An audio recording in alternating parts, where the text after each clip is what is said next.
We are back with another GPS Live. It's March 15th. That's the date. We're halfway through March already. We're almost done with the first quarter of the year.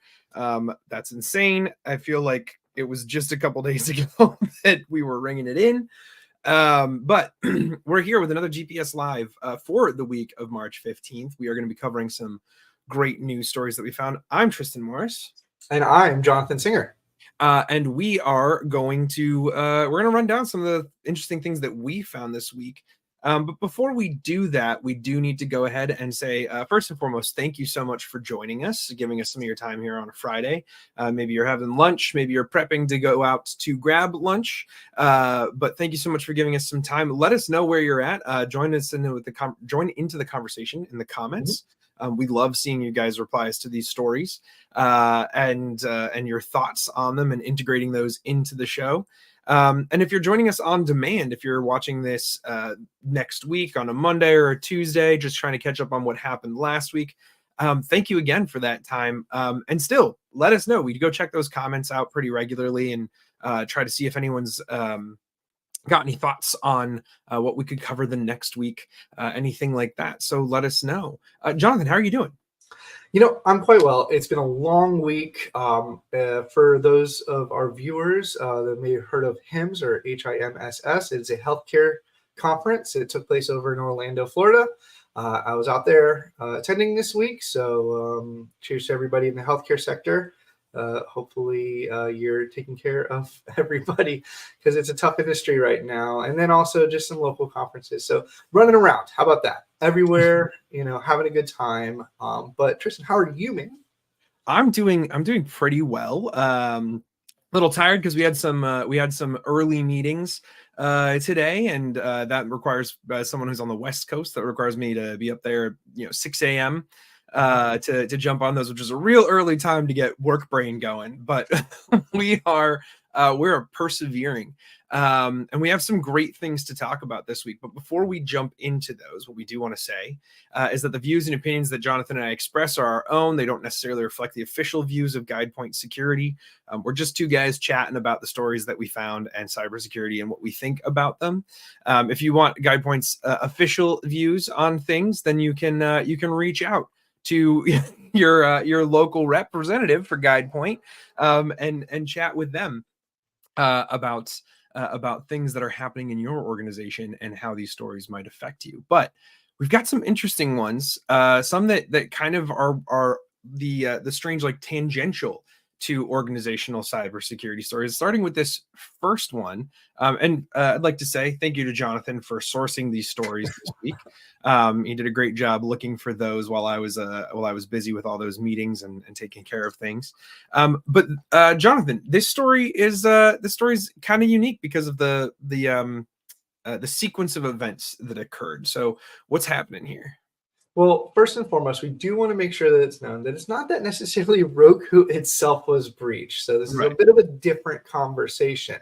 But what's happening is that rampant password reuse and the opportunity of credential stuffing is really taking advantage of this kind of scenario. Yeah. Now, Roku is looking at well over 15,000 different individual accounts where the credentials were maybe used in another breach somewhere else on the internet, or simple password reuse, or maybe even easy to guess. The point is these accounts are being accessed with most likely known credentials, and this is causing its users to really suffer all kinds of challenges, including people using their accounts and even making purchases. Right.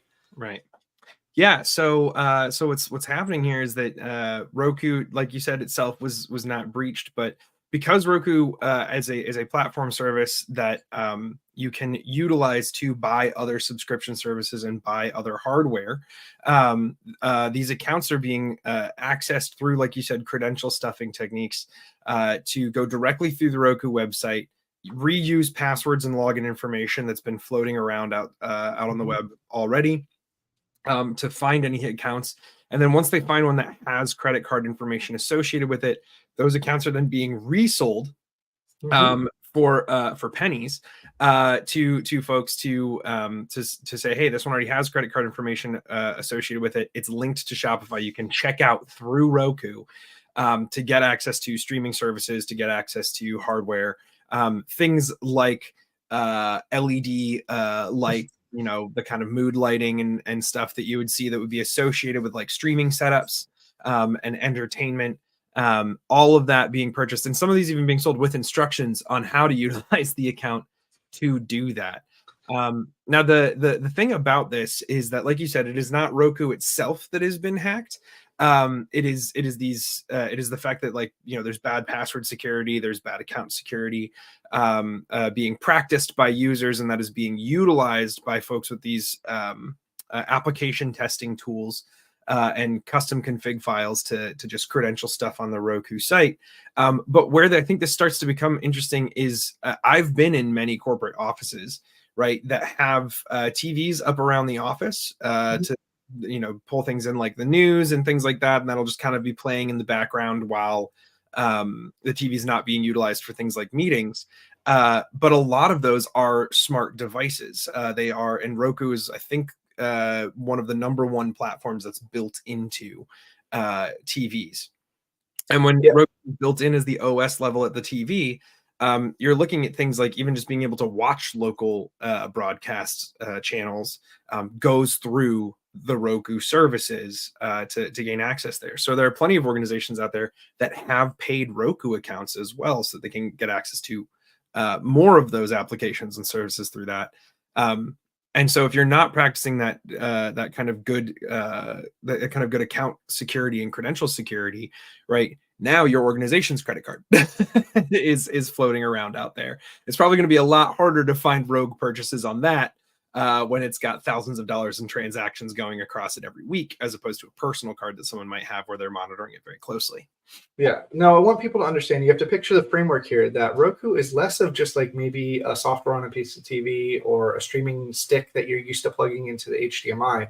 This is an app store and physical item store at the end of the day. And by having an account that has a credit card stored and loaded up in it, upon access from one of these threat actors, they can go crazy. They can start to purchase streams and subscriptions. They can purchase items. They can then log into your account on their own devices. And now magically they have access to premium services. They have access to physical items being shipped to a location that they desire. They can go in and change the password and lock the original user out and do almost like an account takeover.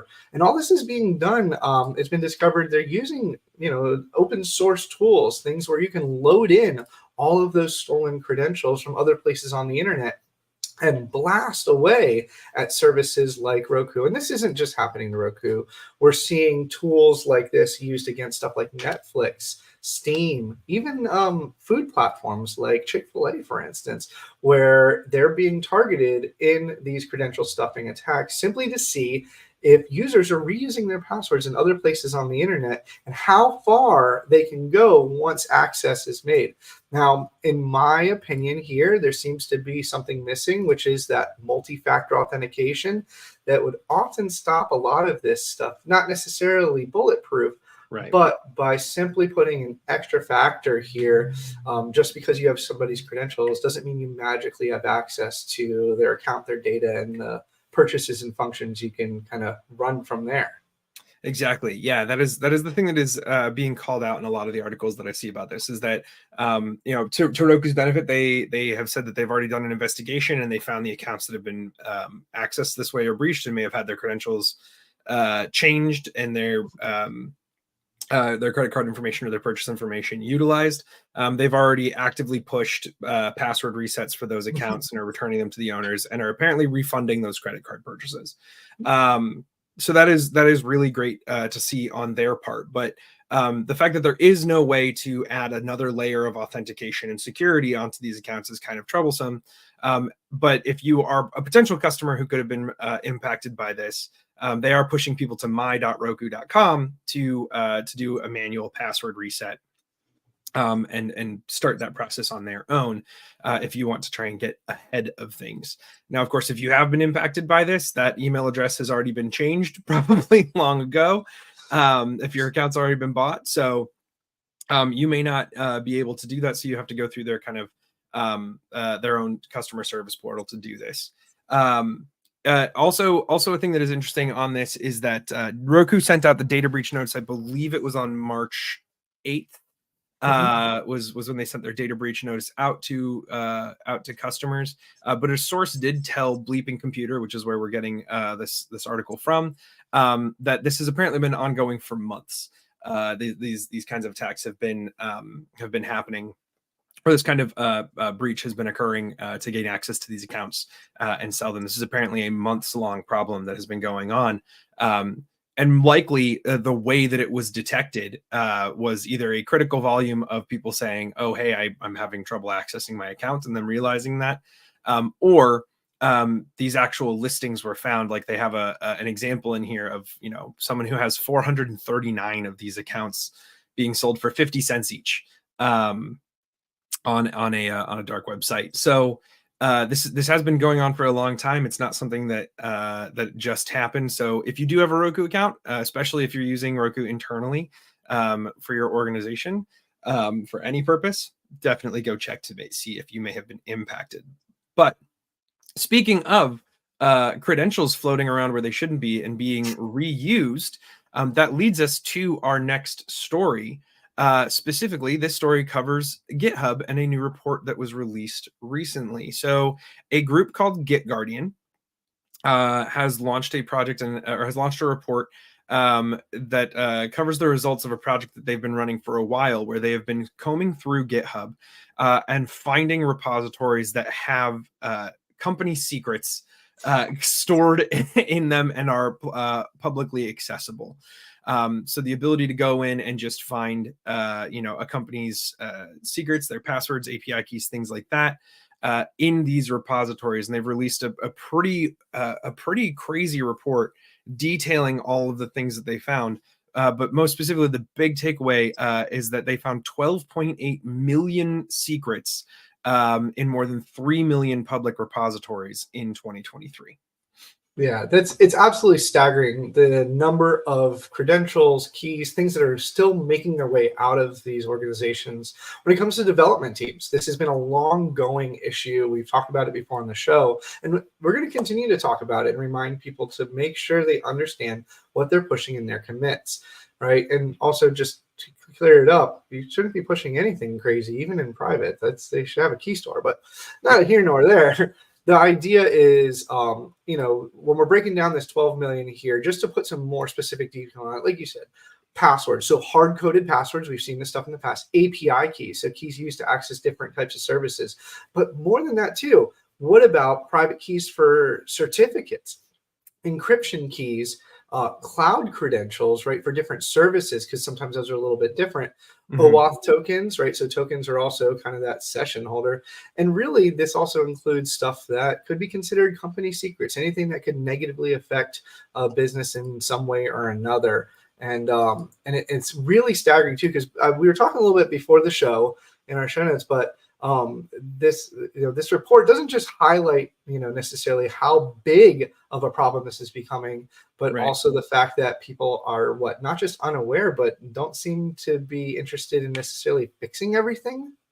Yeah. So one of the things that the report highlights is the slow response time that seems to be kind of pervasive throughout a lot of the things that they found. So some of the things that are called out in this is like, well, obviously, there's the fact that this is done for ease of use during that development stage. But when they looked across the data, they found that India was the country from which most of these repositories were originating, right? So they would consider that the leakiest country. But United States is number 2. The US is number 2, and then you've got Brazil, China, France, Canada, I think, rounding out those top countries. With the IT industry obviously being the leakiest, because that's going to be the places that have the most people accessing GitHub and doing this kind of work. But this can happen to just about anyone. But the thing is, they sent out in response to this, they sent out 1.8 million emails to different developers and companies letting them know, hey, we found your credentials, your secrets Mhm. hard coded into these public repositories, and only 1.8% of those email recipients responded by removing the secrets from the code that they owned. So that's the other thing about this, right? Is that these public repositories are under these individual developers, right? So you can go see who's contributing to these things. So that's how they were able to build out this list and email all of these people, say, hey, this has actually happened. So then they could actually go back and check, did they actually go and remove the secrets after we emailed them? So 1.8%, less than 2% of recipients actually responding by removing those credentials is pretty a pretty drastically low number. And an interesting thing about this, I think, though, would be the fact that within our industry, the high rate of turnover that we see, right? You may have emails associated with repositories like, yeah, this person definitely contributed to this repository, definitely owned it at one point, right? But are they even still responsible for it? Could be part of that lack of response, right? Those emails might have gone to empty inboxes. Yeah. But they do call out that places like Riot Games, GitHub itself, OpenAI, and AWS, Amazon Web Services, were the fastest and best response mechanisms, which makes sense. Those are some pretty heavy hitters. Yeah. So let me just paint a picture here. Also, I want to put in perspective again. Is what we're considering, according to this article, is a secret or a key or something, can be even something as harmless as like your Google Maps API key. Let's say you develop an application and you utilize Google Maps as part of maybe your plotting process. The challenge becomes is it may just be an API key to some web service that you're subscribed to. It may even be free, hopefully, but sometimes these are costly services. So imagine the API key to your OpenAI enterprise license, which we also have talked about in the past being a very often sold commodity on the dark web. But that now has a financial implication where if somebody were to capture that from your source code, they now have access to a paid subscription paid for by you under your name, similar in the Roku story, where threat actors can be using this information to really rack up a hefty bill and not cost themselves in the use of it. The other way we're seeing some of this is, what if it was like maybe internal credentials? So just because it's the username and password to a database that isn't publicly facing, because your application may be internal to your organization, doesn't mean that information couldn't possibly be used against you at some point in the future. Right? It may not be a target as of today from like a DMZ or public perspective, but if your organization is breached at some point later on, these credentials can most likely be used to help pivot within an organization and dig deeper. And so from its surface value, when you really break it down, some of these credentials, some of these keys, some of these API components may seem harmless, but they really do have a larger impact, whether it's financial or potentially affecting a breach and making it worse in the future. Yeah. In a 2023 report from Sophos, I believe, did highlight that compromised credentials account for 50% of the root cause of all attacks recorded in the first half of 2023. So that is a sobering statistic to take into account when you look at the number of credentials and passwords and secrets that were being stored publicly in these GitHub repositories.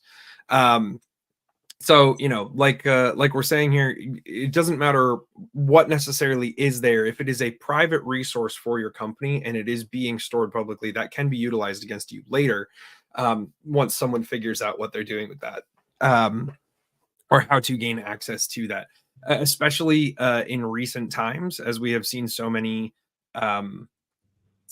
cases of extremely rapid turnaround on proof of concept for vulnerabilities, right?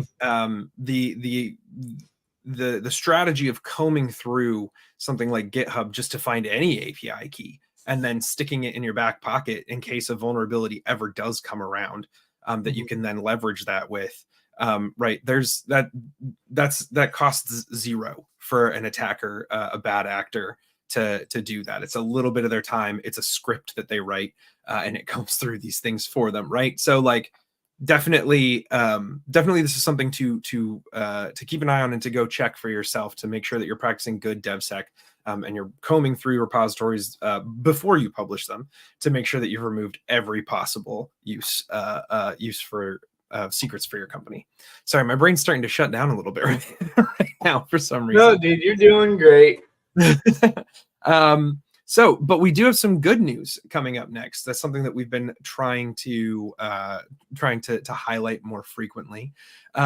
So we've had a lot of good news recently on the ransomware front. We've had a lot of bad news recently, but we've had some good news, specifically with Operation Kronos, I believe it was called, taking over a lot of Lockbit's architecture. And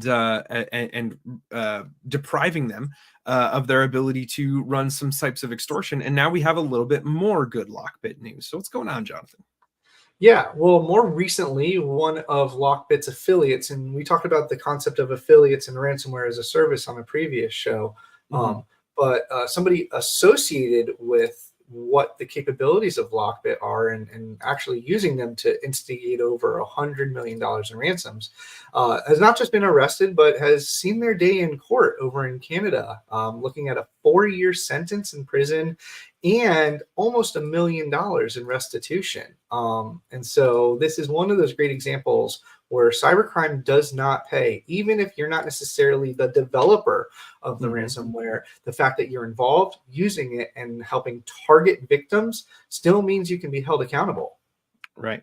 So within that affiliate structure that we've been talking about recently, you know, there's actually been a large shift within that ransomware as a service affiliate structure recently. The Grit report that was just published this week from the GuidePoint Research and Intelligence team going over ransomware actually highlights this, and there's going to be a more in-depth blog on that next week. But the fact that with this shakeup of Lockbit and Alpha and these others,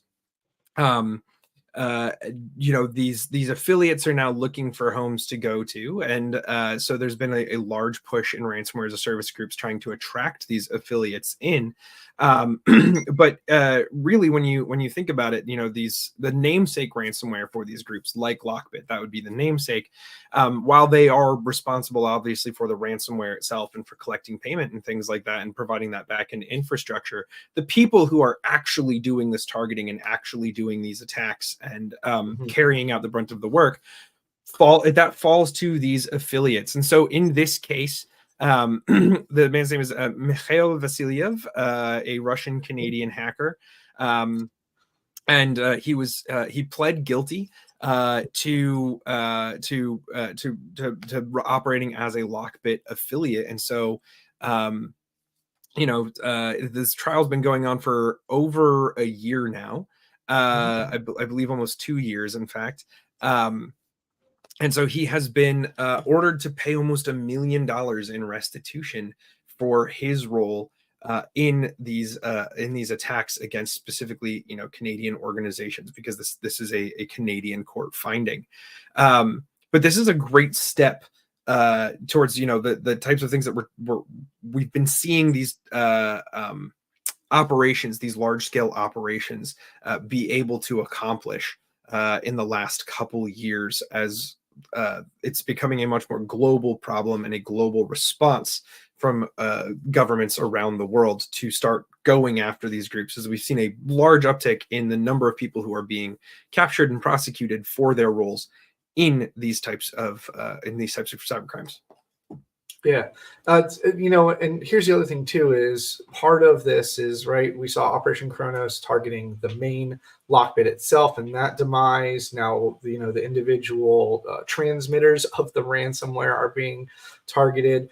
Just to add a cherry on top, you know, Mikhail's justice isn't just served in Canada, we're also seeing him extradited to the United States.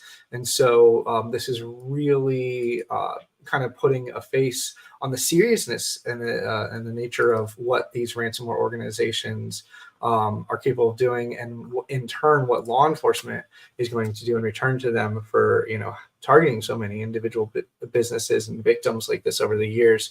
And I'll tell you what, I really, you know, like seeing this kind of situation almost made an example of, because right, you mentioned about how individuals are, trying to find new homes, new platforms that they can continue to run their ransom operations from, and this should set a precedence to anybody involved, not just developers, like I mentioned, not just the people behind the scenes, will be caught, will be taken down.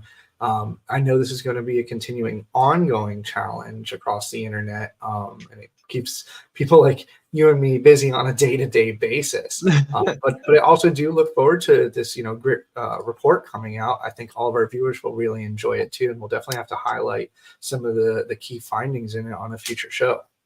Yeah, absolutely. And the other thing that's I think something that's not really called out in the article, but something that I am hopeful for, is the fact that, like you said, found guilty in Canada already, being extradited to the US for further charges. When a court, when countries can come together and prosecute these cases in this way, to say like, okay, we've linked you to all of these things and we're going to work together to find that evidence, to build the case against you, and then to make sure that you go to all of these different countries to be found guilty. Every single sentence in that, when you're already staring down the barrel of $860,000 in restitution that you owe and prison time in one country, and then you get sent to another country and they're like, great, and we're also going to charge you with the same things here and find you guilty on similar terms because you've already admitted guilt in these other countries, right? When you're staring down that barrel, the concept of cutting a deal and maybe pointing to a couple other people, that exponentially goes up, right? And as found with the Alpha shutdown, right? Whether that was outside forces or Alpha's own choice last week, honor amongst thieves, not really a top tier concept, right? So because it looks like Alpha might have shut down because they wanted to make off with that $22 million ransom instead of paying out what they owed to their affiliate who had done the attack. No honor amongst thieves. I think also we're going to start seeing these affiliates much more willing to flip because they are the ones who are now being taken advantage of by some of these groups.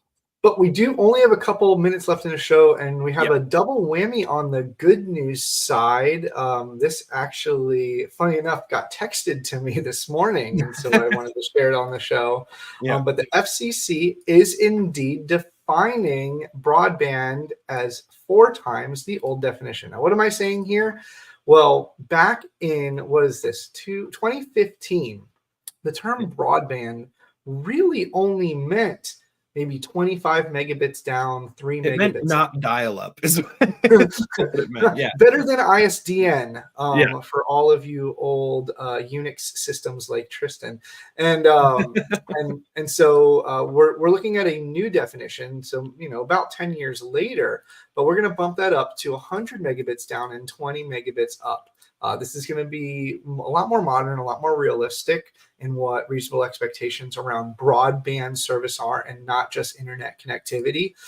We still have a lot of the old legacy challenges around the distribution of fixed terrestrial broadband, aka not Tesla internet and SpaceX and stuff, and not satellite, but actual running of lines, where we still see a lot of marginalized individuals not having appropriate access to online connectivity. As an entirely separate issue that still needs to be tackled. But for those that do have connectivity, setting the standard as broadband is 100 megabits down is going to open up a lot more opportunity to, serve up rich content online. I mean, look at YouTube and look at all these streaming services. That is bandwidth hungry stuff.